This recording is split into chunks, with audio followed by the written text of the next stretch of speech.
Welcome back to part 2 of chapter 4, lesson 1, where we learn more about powers and exponents. We left off with this problem sitting on our screen where we have -2 in parentheses, all cubed, plus 3 and 5/10 squared. Now, according to the order of operations, what do we need to do first? Well, we got to take care of parentheses. But inside those parentheses, are there any operations to do? No, there's not. After the P for PEMDAS, then we move on to the E for exponents. And in that E, we're going to take and say, well, we have to cube our -2, and we have to square our 3.5. And that is exactly how we're going to start this problem.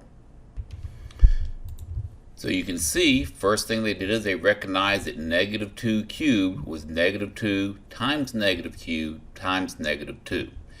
3 and 5/10 squared is 3 and 5/10 times 3 and 5/10, and of course you have a plus sign in between them that stayed right there. From there, -2 times -2 is +4.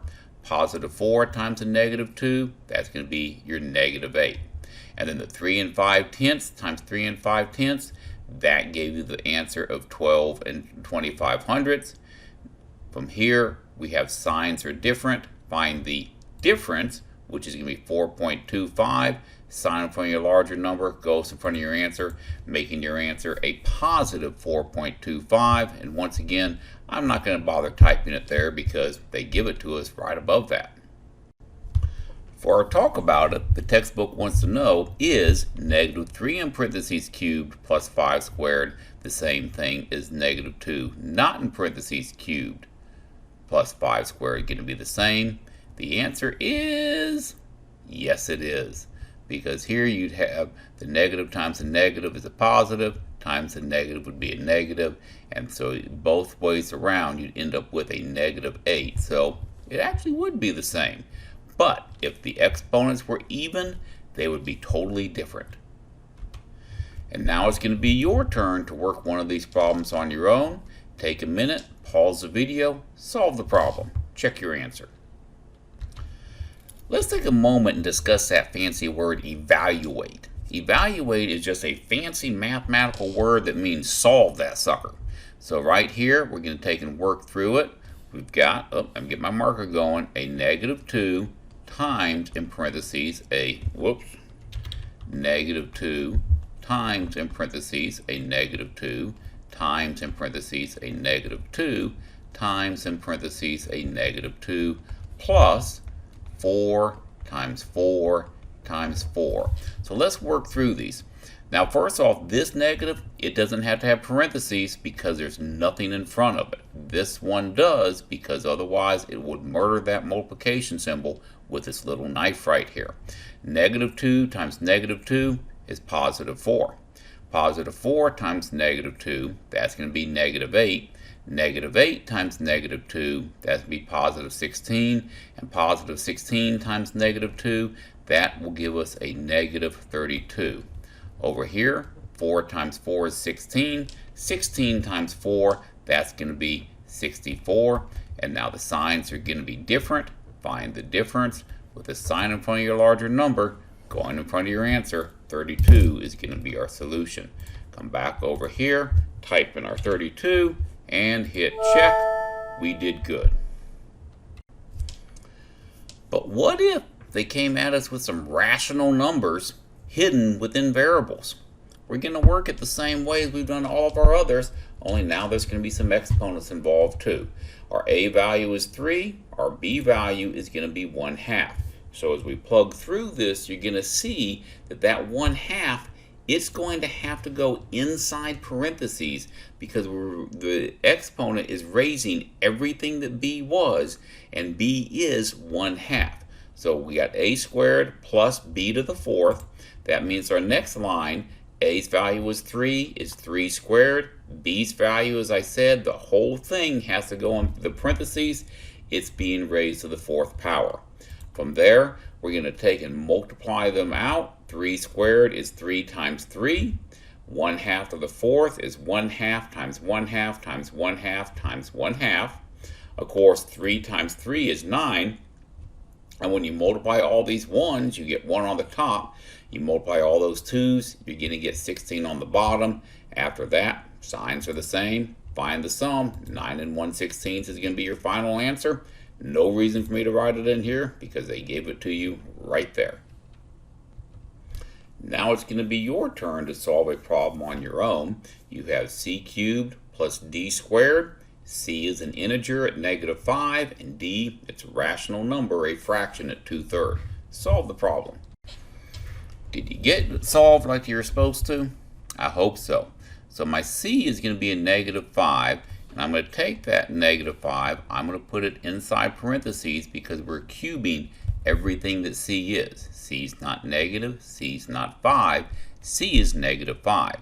I'm adding to that the d value, which is 2/3. Once again, the 2/3 is going in parentheses because we are squaring everything that d is, and d is the entire 2/3.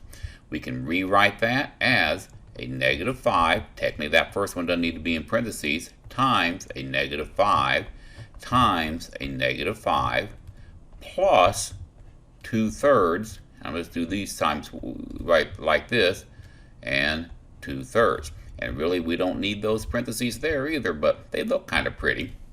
-5 times -5 is a +25. +25 times -5, that's -125. Over here, numerator times the numerator, that's going to become 4. Denominator times the denominator, that's going to become 9.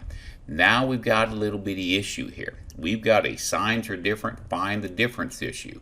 So I'm going to rewrite this as a -124 and 9/9 plus 4/9. That's going to allow me to find the difference. Of course, that will leave me with a -124. 9 minus 4 is going to give me 5/9, which will be the final answer. Come back over to our problem sheet. We've got -124 and 5/9. Accept and check. Our answer checks. Easy math. Well, kind of easy math. Now we're really going to step up our game with this new problem. You've got d cubed plus the difference of c squared and 2, where c is going to be at -4 and d, that's going to be 2/5. Start off the problem just like we do all the others, where you're going to take and substitute in the values for the variables, and we'll see that here in just a second. Alright, my internet finally caught up to us. So the d put in parentheses was 2/5. And then inside these parentheses, they made the parentheses what we call brackets, because inside those we needed a set of parentheses to hold that -4 in for c. And the way you do them, inside parentheses, next you get brackets, and outside the brackets you get braces. So the parentheses always are your innermost parentheses or grouping symbols. From there, we need to take and work on solving them. So they said, well, what do we have inside here? Looks to me like -4. Of course, the order of operations says we had to do grouping symbols first. -4 squared, that's going to be a +16. +16 minus 2, that's going to be a +14. So that part checks.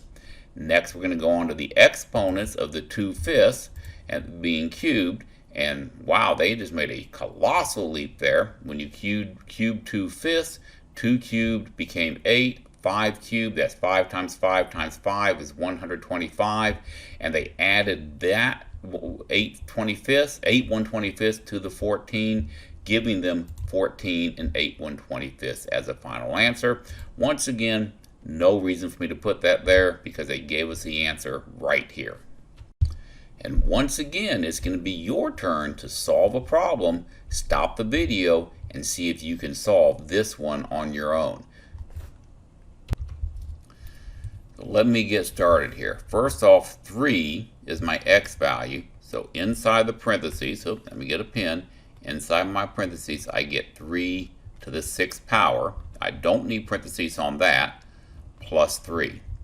Minus my y value, that's going to be -4, so it has to go in parentheses because we're raising everything y is to the 4th power. And then from there, we could actually break this down to be lots of 3's if we wanted to. So we have 3 times 3 times 3 times 3 times 3 times 3, and then plus that last third in parentheses minus your negative 4 to the fourth power. 3 times 3 is 9. 9 times 3 is 27. 27 times 3, that's 181. Now it's going to get a little tougher. 181 times 3 is 243. And 243 times 3, that's going to be 600, 729, I do believe. So I'm going to just take and write that down. And then I'm going to pause the video to check my math. Now when you're doing big exponents like that on a calculator, you would take and write 3 y to the x, 3, and I'm sorry, that last one's not a 3, that one's going to be 6, so it's this to the 6th power, enter, and what do you know, my math in my head was right, which is kind of impressive to be able to do it that quickly in your head. Continuing on with our problem, that's going to give me a minus a negative 4 to the 4th power. So now I've got 729 plus 3, that's going to become 732 minus, and then here we have negative 4 times negative 4, that's positive 16. Positive 16 times the negative 4, that's negative 64. And negative 64 times 4, let's see, that's going to be 240 plus that's going to be 256, which will be a positive number. From there, we just have to do some subtraction. Well, you can hear poor Jackie. She's ready to go outside. We'll take her for a walk in a minute. And we do that subtraction there. Boy, my brain's tired now. It's just not ready. It's done all that math, and now I can't do that in my head. 532 minus 256. And when I subtract that out, that's going to become a 2 and a 12, which gives me a 6. That'll become a 6 and a 12, which will give me a 7 and a 4, which means we have 476 for our final answer. Is that the answer you came up with? I hope so. 476. Check it. I'm good, aren't I? Now we're going to finish this one up with a really quick apply problem where we're talking about some endangered animals here. The table shows the average weights of 2 endangered animals. One of them is going to be a brown bear. The other is going to be a panther. Based off the scale we have here, I think the bear is going to be heavier, but it wants to know how much more does the bear weigh than the panther. So let's take and knock out this one real quick and see what our final answer is going to be. So I'm going to copy, I'm going to paste, make that a little bigger so y'all can actually see it. Whoops, that's not what I wanted. And let's work through this. So the first one, now let's take and work these out. So I'm going to take and set up my problem, which the first one, whoops, is going to equal to, come on, give me what I want here, 2 times 2 times 2 times 3 times 5.